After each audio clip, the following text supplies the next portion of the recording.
Go. When we got assigned this Chapter 5 project about earthquakes, I was thinking about it.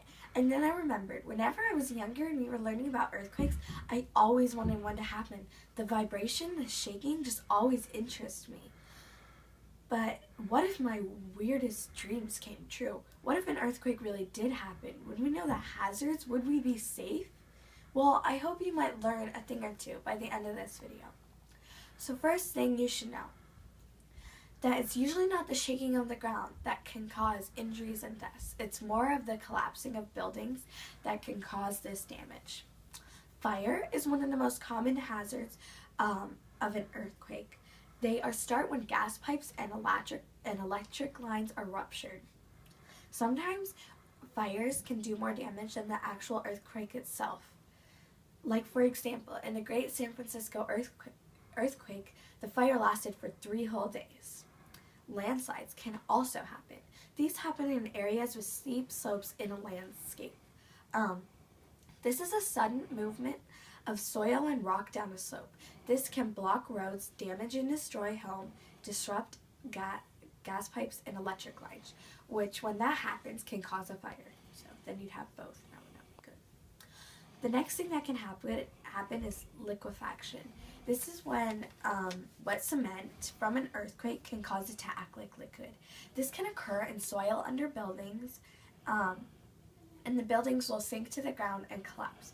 You should avoid living or working or being in any buildings on soil or fill made out of loose cement. Tsunamis can happen. And we watched the video on tsunamis, and it looked kind of scary, so I'm hoping I never ever have to experience one in my life. But this happens if you live near a shoreline. These are ocean waves caused by earthquakes. You can tell a tsunami is coming because the water will move back rapidly and grow really tall and really flat. Sometimes ships will just sail over these waves and not even notice because it's so flat. You should also avoid living or being too close to a fault, because if you are too close to a fault, the closer you are to a fault, the more damage is going to be done in the earthquake. The closest fault to us currently is the San Andreas Fault. Every family should have an earthquake disaster plan. In this earthquake disaster plan, you should have a kit. So in my kit, I keep a first aid kit, 3 water bottles,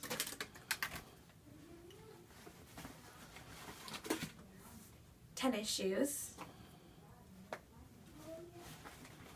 canned food, a granola bar, a flashlight, and an old cell phone. Also in this disaster plan, everyone in your family should know how to turn off the gas, the water, and the electricity. Just in case the gas tank gets ruptured, there will not be a fire. If you are inside, we practice this at school. You put one hand on your neck and one hand on the table. Also, but say there's not a table close enough to you and the ground is already starting to shake. You stand in a door frame, like where you open the door, like the part that's round. So open the door and just stand there and wait till it's done. But what if you're outside? If you're outside, then you should move away from anything that will fall on you. Just try to go to the flattest area you can and stand there and just watch the earth shake.